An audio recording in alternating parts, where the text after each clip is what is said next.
ये कहानी कुछ ऐसे दोस्तों की है जो एक जंगल में हाइकिंग के लिए जाते हैं, लेकिन वहां पर उन्हें एक रहस्यमयी गुफा दिखाई देती है और ये सब मजे मजे में उसके अंदर भी चले जाते हैं। लेकिन अंदर जाने के बाद उन्हें पता चलता है कि वो बहुत बड़ी गलती कर चुके हैं और अब यहाँ से वापस निकलना इनके लिए एक जंग बन चुकी है। कहानी की शुरुआत बहुत ही खुशी के माहौल से होती है, जहाँ हमें सैरा, जूनो और बेथ नाम की 3 बेस्ट फ्रेंड्स दिखाई जाती हैं। ये तीनों इस वक्त एक बहुत ही खूबसूरत और शांत नदी के बीचों बीच बोटिंग कर रही हैं। पानी की लहरों के साथ खेलते हुए वो अपनी लाइफ के इन पलों को बहुत ज्यादा एंजॉय कर रही हैं। इस ट्रिप पर सिर्फ ये तीनों ही नहीं हैं, बल्कि वहाँ किनारे पर सैरा का हस्बैंड पॉल और उसकी एक बहुत ही क्यूट सी छोटी बेटी जेसिका भी आए हुए हैं। ये सब मिलकर एक बहुत ही परफेक्ट फैमिली और फ्रेंड्स का शानदार गेट टुगेदर मना रहे हैं। कुछ वक्त तक वहाँ पानी में मजे करने और एक दूसरे के साथ बहुत ही अच्छा समय बिताने के बाद सैरा अपने हस्बैंड पॉल और अपनी प्यारी सी बेटी जेसिका के साथ अपनी कार में बैठती है और खुशी खुशी अपने घर की तरफ लौटने लगती है। सब कुछ एकदम नॉर्मल चल रहा होता है। वो लोग कार में बातें कर रहे होते हैं और हंस रहे होते हैं। रास्ते में कार ड्राइव करते समय अचानक पॉल का ध्यान 1 सेकंड के लिए रास्ते से भटक जाता है। वो बस थोड़ा सा ही पीछे मुड़ता है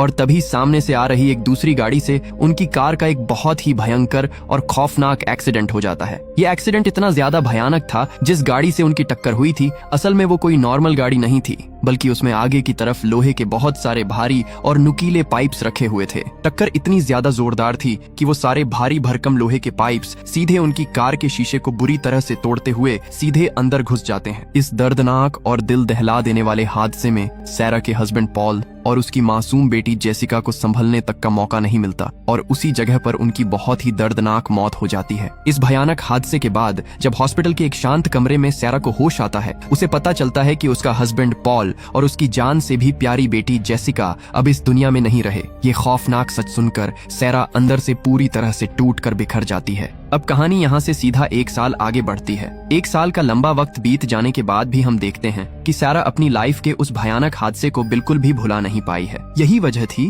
कि उसकी फ्रेंड जूनो ने एक प्लान बनाया था। जूनो उसे थोड़ा एडवेंचर कराने और उसका माइंड डाइवर्ट करने के लिए एक नए ट्रिप पर ले जा रही है। जूनो को लगता है कि अगर सैरा कुछ दिन बाहर घूमेगी तो शायद वो अपने दुख को थोड़ा कम कर पाएगी। अब वो लोग सफर करते हुए घने जंगलों के बीच बने एक बहुत ही शांत और पुराने कैबिन में पहुंचते हैं। वहां पहुंचने पर सैरा देखती है कि उसकी बाकी फ्रेंड्स पहले से ही वहां उनका वेट कर रही हैं। इनमें रिबेका, मॉली और सैम भी शामिल हैं, जो सैरा के काफी क्लोज हैं और उसे खुश देखना चाहती हैं। रात होने पर ये सभी लोग कैबिन के अंदर आग जलाकर एक साथ बैठते हैं। वो लोग मिलकर पार्टी करते हैं, ड्रिंक करते हैं, पुरानी बातें याद करके बहुत एंजॉय करते हैं। अगले दिन सुबह होते ही सूरज की पहली किरण के साथ ही ये सारा ग्रुप अपनी पूरी तैयारी और गियर के साथ उस रहस्यमयी केव की तरफ निकल पड़ता है। काफी लंबी चढ़ाई और घने जंगलों को पार करने के बाद जब वो वहां पहुंचते हैं तो वो देखते हैं कि वो केव बाहर से देखने में ही बहुत ज्यादा डरावनी, अजीब और रहस्यमयी लग रही होती है। ऐसा लग रहा था जैसे वो कोई गुफा नहीं, बल्कि किसी भयानक राक्षस का खुला हुआ मुंह हो जो उनका वेट कर रहा हो। फिर भी वो लड़कियां हिम्मत करके अपने सिर पर टॉर्च लगाकर एक एक करके उस अंधेरी केव के अंदर जाने लगती हैं। अंदर का माहौल बहुत ही ज्यादा ठंडा और शांत होता है। अब उस केव में और ज्यादा अंदर जाने के लिए उन्हें एक बहुत ही पतली, संकरी और घुमावदार टनल के अंदर से गुजरना था। ये टनल इतनी ज्यादा तंग थी कि वहाँ ठीक से सांस लेना भी मुश्किल हो रहा था। सबसे पहले मॉली हिम्मत करके जमीन पर लेटकर रेंगते हुए उस टनल के अंदर जाती है और बहुत ही आराम से खिसकते हुए उस पार पहुंच जाती है। वो उस पार से बाकी सबको भी अपनी टॉर्च हिलाकर आगे आने का इशारा करती है। अब धीरे धीरे एक एक करके सभी लोग रेंगते हुए उस टनल को पार कर लेते हैं। लेकिन जब लास्ट में सैरा की बारी आती है तो वो उस तंग टनल के अंदर जाते ही बहुत ज्यादा घबरा जाती है। उसे क्लॉस्ट्रोफोबिया होने लगता है। वो ना तो आगे जा पा रही थी और ना ही पीछे। उसके पास एक बहुत ही भारी बैग भी होता है जिसमें उनकी जान बचाने वाली रस्सियां और बाकी जरूरी सामान था। उस घुटन और डर के मारे सैरा जोर जोर से रोने और चिल्लाने लगती है। तब उस पार से मॉली उसे हिम्मत देती है, उसका हाथ पकड़कर उसे खींचकर टनल के दूसरी तरफ निकालती है। सैरा किसी तरह सही सलामत बाहर तो आ जाती है, लेकिन सामान वाला वो भारी बैग उसी टनल में अंदर ही छूट जाता है। वो लोग अभी अपनी सांसें भी ठीक से नहीं ले पाए थे कि तभी अचानक उनके सिर के ऊपर से एक बहुत ही बड़ा और भारी पत्थर तेज आवाज के साथ नीचे गिरता है। इस एक पत्थर के गिरने की वजह से उनके पीछे लौटने का पूरा रास्ता हमेशा के लिए पूरी तरह से बंद हो जाता है। पत्थर बिल्कुल सैरा के पीछे गिरा था। वो बाल बाल बचती है, लेकिन इस भयानक हादसे और घुटन के कारण वो वहीं जमीन पर बेहोश हो जाती है। जब कुछ देर बाद सैरा को होश आता है और सब लोग बात करते हैं तो एक बहुत ही भयानक और चौंकाने वाला सच सबके सामने आता है। असल में जूनो ने उन सभी से एक बहुत बड़ा झूठ बोला था। जूनो ने उन सबको यहाँ लाने से पहले कहा था कि इस केव में तो बहुत से लोग आते जाते रहते हैं और ये पूरी तरह से सेफ है। लेकिन सच्चाई कुछ और ही थी। सच्चाई ये थी कि इस खौफनाक जगह पर आज तक धरती का कोई भी इंसान नहीं आया था। ये एक अनडिस्कवर्ड केव थी जिसका कोई नक्शा भी नहीं था। उन्हें बिल्कुल समझ नहीं आता कि अब यहाँ से एग्जिट कैसे करें, क्योंकि अब वो लोग जमीन के बहुत नीचे उस घुप अंधेरे में पूरी तरह से फंस चुकी हैं। उन्हें बाहर जाने का कोई रास्ता भी नहीं पता होता। काफी देर तक आपस में बहस करने के बाद अंत में वो आगे बढ़ने का फैसला करती है, क्योंकि वहीं खड़े रहने से कुछ नहीं होने वाला था। आगे चलने पर उन्हें एक बहुत ही गहरी और खौफनाक खाई के ऊपर से जाता हुआ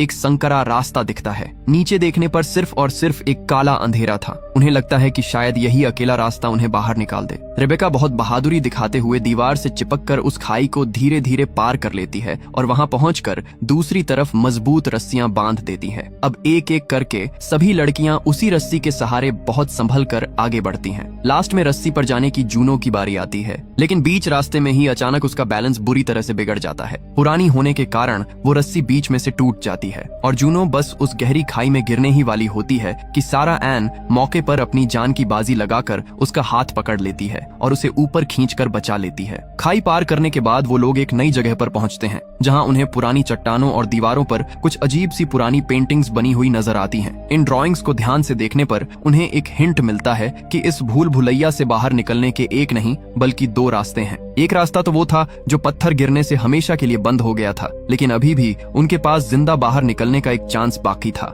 ये बात जानकर मॉली इतनी ज्यादा खुश हो जाती है कि वो खुशी के मारे बिना कुछ सोचे समझे अपनी टॉर्च लेकर उस दूसरे रास्ते की तरफ तेजी से भागने लगती है। लेकिन घुप अंधेरा होने की वजह से उसे आगे का रास्ता ठीक से नहीं दिखता और वो सीधे जाकर एक बहुत ही गहरे गड्ढे में धड़ाम से जा गिरती है। इतनी ऊंचाई से गिरने की वजह से उसकी एक टांग बहुत ही बुरी तरह से टूट जाती है। उसे तड़पता हुआ देखकर और उसे बचाने के लिए उसकी बाकी फ्रेंड्स भी तुरंत बिना डरे उस गड्ढे में उतर जाती हैं। उसी गहरे गड्ढे के एक कोने में सैरा को अचानक अंधेरे में एक बहुत ही अजीब सा क्रीचर दिखाई देता है। वो कोई जानवर नहीं था। उसे देखकर सैरा बुरी तरह से कांपने लगती है और डर जाती है। वो क्रीचर दिखने में कुछ इंसान जैसा ही था, लेकिन उसकी शक्ल बहुत ही भयानक थी और उसकी स्किन एकदम सफेद थी। सारा घबराकर सबको बताती है कि यहाँ अंधेरे में कुछ लोग हैं जो शायद हमारी यहाँ से बाहर निकलने में हेल्प कर दें, लेकिन कोई भी उसकी बात पर यकीन नहीं करता। सबको लगता है कि सैरा अपनी एंजाइटी और डर के कारण फालतू में ओवरथिंक कर रही है और ये बस उसका कोई वहम है जो उसे डरा रहा है। वो सभी लड़कियां सैरा की बात को पूरी तरह से इग्नोर करते हुए घायल मॉली को सहारा देकर आगे बढ़ने लगती हैं। रास्ते में आगे जाने पर उन्हें जमीन पर बहुत सारे स्केलेटन्स पड़े हुए मिलते हैं। इतने सारे कंकाल देखकर वो हैरान रह जाती हैं। वो सोचते हैं कि शायद ये किसी जानवर के स्केलेटन्स होंगे, लेकिन तभी अचानक घुप अंधेरे में से निकलकर वो खौफनाक क्रीचर्स उन पर बहुत ही भयानक तरीके से अटैक कर देते हैं। वो एक नहीं बल्कि बहुत सारे थे।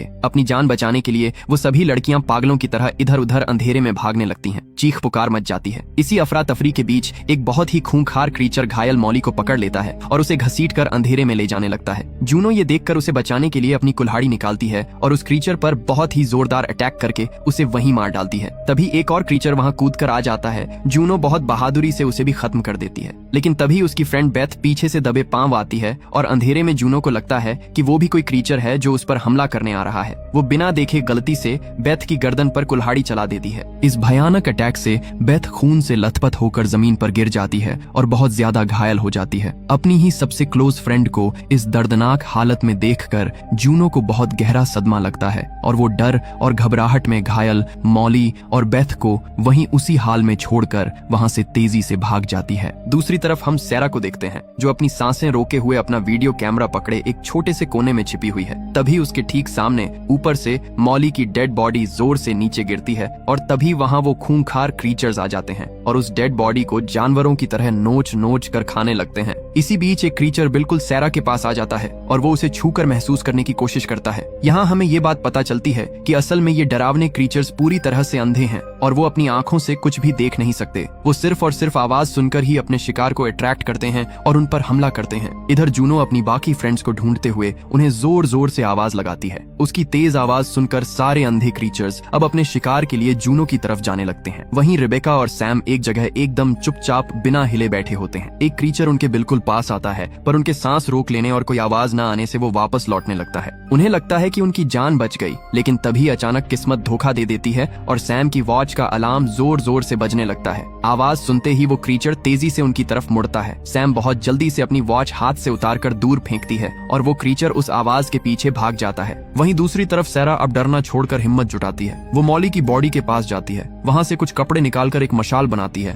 और उसे जलाकर उस अंधेरी केव में आगे बढ़ने लगती है। आगे चलकर सैम और रिबेका पर भी एक क्रीचर अंधेरे से हमला कर देता है, लेकिन तभी जूनो वहां मसीहा बनकर आती है और उसे मार डालती है। जब वो दोनों उससे बेथ और मॉली के बारे में पूछती हैं, तो जूनो अपनी गलती छिपाने के लिए उनसे झूठ बोल देती है कि वो दोनों मारी गई हैं। सैम और रिबेका तुरंत वहां से एग्जिट ढूंढने को कहती हैं, क्योंकि जूनो ने वहां जमीन पर कुछ अजीब फुटप्रिंट्स देखे थे जो शायद बाहर जाने का रास्ता हो सकते थे। लेकिन जूनो जिद पकड़कर कहती है कि वो सारा को लिए बिना यहाँ से बाहर नहीं जाएगी। उधर सैरा मशाल लिए घूमते हुए उसी जगह पहुंच जाती है जहाँ बेथ बुरी तरह घायल पड़ी थी। बेथ रोते हुए उसे सारी सच्चाई बता देती है कि कैसे जूनो ने उसे कुल्हाड़ी मारी और उसे मरने के लिए छोड़कर भाग गई। दर्द से तड़पते हुए बेथ सैरा से मिन्नतें करती है कि वो उसे मार दे ताकि उसे इस भयानक दर्द से हमेशा के लिए आजादी मिल सके। बहुत भारी मन और रोते हुए सैरा अपनी ही फ्रेंड को हमेशा के लिए मौत की नींद सुला देती है। तभी एक क्रीचर वहां आता है। सैरा अब डरती नहीं बल्कि बहुत बहादुरी से उसका डटकर सामना करती है और उसे मार गिराती है। वहां से भागते हुए वो अचानक खून से भरे एक बड़े से गड्ढे में गिर जाती है। उस खून के गड्ढे में एक और क्रीचर उस पर हमला करता है, लेकिन सैरा पास पड़ी एक नुकीली हड्डी की मदद से उसकी आंख में वार करके उसे भी खत्म कर देती है। अब सैरा अंदर से एकदम फ्रस्ट्रेट हो चुकी है। उसका सारा डर अब गुस्से में बदल चुका है और वो गुस्से में जोर से चीखती है। उसकी वो तेज आवाज सुनकर सैम और जूनो को लगता है कि सैरा को भी उन क्रीचर्स ने मार दिया, इसलिए वो वहां से तुरंत निकलने का फैसला करते हैं। भागते हुए वो एक ऐसी जगह पहुंचते हैं जहां रास्ता क्रॉस करने के लिए उन्हें गहरे काले पानी के ऊपर से लटक कर जाना था। सैम बहुत ज्यादा डरी हुई होती है और वो अकेले ही रस्सी पकड़कर आगे बढ़ने लगती है, लेकिन तभी उस काले पानी में से एक क्रीचर बाहर निकलता है,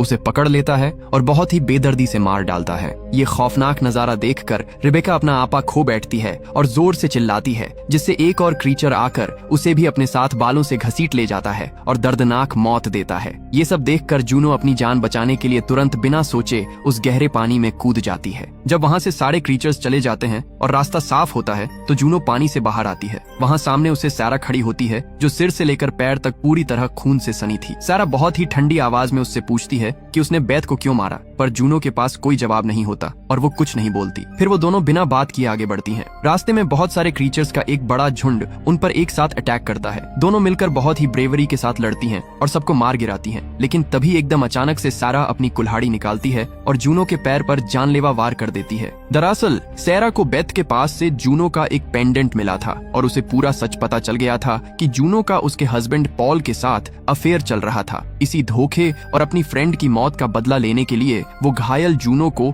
वहीं उन खूंखार दरिंदों के बीच तड़पने के लिए छोड़कर वहां से भाग जाती है। घायल जूनो को वहां बहुत सारे क्रीचर्स घेर लेते हैं और इस तरह उस धोखेबाज जूनो का बहुत ही खौफनाक एंड हो जाता है। इधर सैरा पागलों की तरह भागते हुए पत्थरों पर ऊपर चढ़ती है, पर उसका बैलेंस बिगड़ता है और वो नीचे गिरकर बेहोश हो जाती है। जब उसकी आंख खुलती है तो हमें लगता है कि वो फाइनली उस केव से बाहर आ गई है। वो भागकर अपनी कार स्टार्ट करती है और हाईवे की तरफ तेजी से भागती है। एक जगह जब वो राहत की सांस लेने के लिए कार रोकती है तो उसे साइड सीट पर खून से सनी जूनो बैठी नजर आती है। उसे देखकर सैरा डर के मारे जोर से चीखती है और तभी उसकी नींद खुल जाती है। दोस्तों, असल में सैरा अभी भी उसी अंधेरी केव में फंसी हुई है। ये बाहर निकलने और बच जाने वाली बात सिर्फ और सिर्फ उसका एक सपना था। वहाँ उसे अपनी बेटी जेसिका का एक हेलुसिनेशन दिखाई देता है, जैसे वो उसका बर्थडे सेलिब्रेट कर रही हो। लेकिन हकीकत यही है कि वो उस खौफनाक अंधेरे में एकदम अकेली है, जहाँ से वो कभी बाहर नहीं आ पाएगी। और इसी भयानक वहम के साथ ये रोंगटे खड़े कर देने वाली मूवी यहीं पर खत्म हो जाती है। तो दोस्तों, आपको ये कहानी कैसी लगी और क्या हमें ऐसी और कहानियां लानी चाहिए? कमेंट करके जरूर बताना और हमारे चैनल को सब्सक्राइब करना बिल्कुल मत भूलना।